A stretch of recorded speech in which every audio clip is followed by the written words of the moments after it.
ಎಲ್ಲ ನನ್ನ ಕೋಲಾರ ಜನತೆಗೆ ನಿಮ್ಮ ನಿಖಿಲ್ ಮಾಡುವ ನಮಸ್ಕಾರಗಳು. ನಿಮ್ಮೆಲ್ಲರಿಗೂ ತಿಳಿದಿರೋ ಹಾಗೆ ಡಿಸೆಂಬರ್ 1ರಿಂದ ನಾವು ಹೆಲ್ಮೆಟನ್ನು ಕಡ್ಡಾಯ ಮಾಡಿದ್ದೀವಿ. ಎಲ್ಲರಿಗೂ ತಿಳಿಸೋದು, ದಯವಿಟ್ಟು ISI ಪ್ರಮಾಣ ಹೊಂದಿರುವಂತಹ ಒಂದು ಹೆಲ್ಮೆಟನ್ನೇ ನೀವು ಧರಿಸಿ.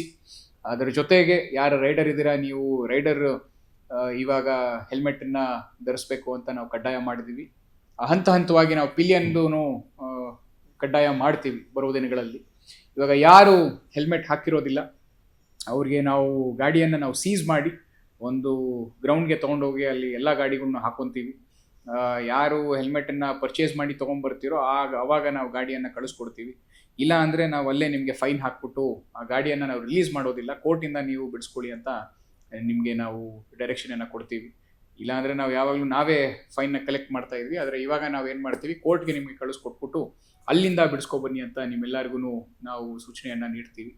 ಅದಕ್ಕೆ ಅದನ್ನೆಲ್ಲ ವಂಶೋದಯ ಆಸ್ಪತ್ರೆಯಲ್ಲಿ 24x7 ಎಮರ್ಜೆನ್ಸಿ ಕೇರ್ ಲಭ್ಯವಿದೆ. ಆಘಾತ, ಹೃದಯಾಘಾತ ಅಥವಾ ಪಾರ್ಶ್ವವಾಯು ಆಗಿರಲಿ, ತುರ್ತು ತಜ್ಞರ ತಂಡವು ಅತ್ಯಾಧುನಿಕ ಉಪಕರಣಗಳೊಂದಿಗೆ ಅಗತ್ಯವಿರುವಾಗ ತ್ವರಿತ, ಪರಿಣಾಮಕಾರಿ ಮತ್ತು ಪರಿಣಿತ ಚಿಕಿತ್ಸೆಯನ್ನ ನೀಡುತ್ತಾರೆ. ಹೆಚ್ಚಿನ ಮಾಹಿತಿಗಾಗಿ ಸಂಪರ್ಕಿಸಿ 7270 ಅಥವಾ 9141066685. ಅವಾಯ್ಡ್ ಮಾಡೋದಕ್ಕೆ ದಯವಿಟ್ಟು ಒಂದು ISI ಪ್ರಮಾಣ ಇರುವಂತಹ ಹೆಲ್ಮೆಟನ್ನು ಡಿಸೆಂಬರ್ 1ರಿಂದ ಕಡ್ಡಾಯವಾಗಿ ಎಲ್ಲರೂ ಹಾಕೋಬೇಕು. ನೀವು ಹಾಕ್ಕೊಂಡು ಬಂದರೆ ನೀವು ಕೇವಲ ನಿಮ್ಮ ಜೀವ ಅಲ್ಲ, ನಿಮ್ಮ ಫ್ಯಾಮಿಲಿಯ ಜೀವನವನ್ನು ಕೂಡ ನೀವು ಉಳಿಸ್ತಾ ಇದ್ದೀರಾ. ಇದನ್ನೆಲ್ಲ ನಾವು ಒಂದು ಅಭಿಯಾನವಾಗಿ ನಾವು ಶುರು ಮಾಡಿ ನಮ್ಮಲ್ಲಿರುವಂತಹ ಎಲ್ಲ ಮುಖಂಡರು, ಜನಪ್ರತಿನಿಧಿಗಳು, ಆಮೇಲೆ ಸಂಘ ಸಂಸ್ಥೆಗಳ ಪದಾಧಿಕಾರಿಗಳು ಎಲ್ಲರೂ ಕೂಡ ನಮಗೆ ಒಂದು ಸಾಥನ್ನು ನೀಡಿದ್ದಾರೆ. ಸಾರ್ವಜನಿಕರು ನಿಮ್ಮಲ್ಲೂ ನಾನು ಇದನ್ನೇ ಮನವಿ ಮಾಡ್ಕೊಳೋದು. ಮತ್ತು ನಮಗೆ ಸ್ಕೂಲ್ಗೆ ಲೇಟ್ ಆಗಿದೆ, ಆಫೀಸ್ಗೆ ಲೇಟ್ ಆಗಿದೆ, ಆಸ್ಪತ್ರೆಗೆ ಹೋಗ್ತಾ ಇದ್ದೀವಿ, ದಯವಿಟ್ಟು ಇಂಥ ರೀಸನ್ಸನ್ನು ಏನು ಕೊಡಬೇಡಿ. ನಾವೆಲ್ಲ ಮಾಡ್ತಾ ಇರೋದು ನಿಮಗೋಸ್ಕರ, ನಿಮ್ಮ ಒಳಿತಿಗೋಸ್ಕರ, ನಮ್ಮ ಜಿಲ್ಲೆಯ ಒಳಿತಿಗೋಸ್ಕರ. ಕೋಲಾರ ಜಿಲ್ಲೆಯನ್ನು ಒಂದು ಮಾದರಿ ಜಿಲ್ಲೆಯಾಗಿ ಮಾಡಬೇಕು ಅನ್ನೋದೇ ನಮ್ಮ ಆಶಯ. ಇದಕ್ಕಾಗಿ ನಿಮ್ಮ ಎಲ್ಲರ ಸಹಕಾರವನ್ನು ನಾವು ನಮ್ಮ ಡಿಪಾರ್ಟ್ಮೆಂಟ್ ವತಿಯಿಂದ ಕೋರ್ತಾ ಇದ್ದೀವಿ. ಕೋಲಾರ ಜಿಲ್ಲೆಯಲ್ಲಿ ನಾವು 2024 ನಾವು ಡೀಟೇಲ್ಸ್ ತೊಗೊಂಡ್ರೆ ಸುಮಾರು 285 ಜನ ಡೆತ್ ಆಗಿದ್ದರು. ಆ 285 ಜನದಲ್ಲಿ ಸುಮಾರು 152 ಜನ ಟೂ ವೀಲರ್ಸಲ್ಲಿ ಹೆಲ್ಮೆಟ್ ಹಾಕ್ತಲೇ ಇದ್ದವರು ಡೆತ್ ಆಗಿದ್ರು.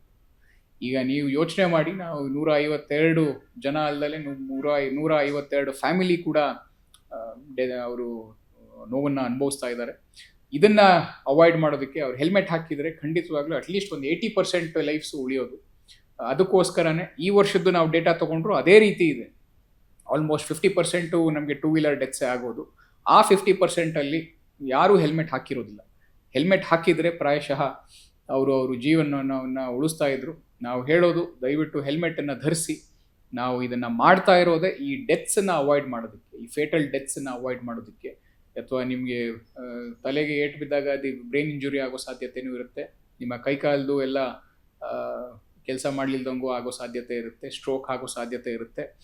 ಇದನ್ನೆಲ್ಲ ಅವಾಯ್ಡ್ ಮಾಡೋದಕ್ಕೆ ನಾವು ನಿಮ್ಮ ಒಳತಿಗೆ ಈ ಹೆಲ್ಮೆಟ್ ಹಾಕಿ ಅಂತ ನಿಮಗೆ ನಾವು ಒಂದು ಕಡ್ಡಾಯ ಮಾಡಿರೋದು. ದಯವಿಟ್ಟು ಎಲ್ಲ ಸಾರ್ವಜನಿಕರು, ನಾವು ಯಾಕಂದರೆ ಸ್ಟ್ಯಾಟಿಸ್ಟಿಕ್ಸು ಮತ್ತು ನಂಬರ್ಸ್ ಇಟ್ಕೊಂಡ್ಬಿಟ್ಟೆ ನಿಮಗೆ ನಾವು ಉದಾಹರಣೆಯನ್ನು ನೀಡ್ತಾ ಇದ್ದೀವಿ. ಈ ರೀತಿ ಯಾರಿಗೂ ಆಗಬಾರ್ದು, ಯಾವ ಒಂದು ಫ್ಯಾಮಿಲಿನೂ ಈ ನೋವನ್ನು ಅನುಭವಿಸಬಾರ್ದು ಅನ್ನೋದನ್ನು ಒಂದು ಧ್ಯೇಯ ಆಗಿ ಇಟ್ಕೊಂಡೇ ನಾವು ಈ ಅಭಿಯಾನವನ್ನು ಮಾಡ್ತಾ ಇದ್ದೀವಿ.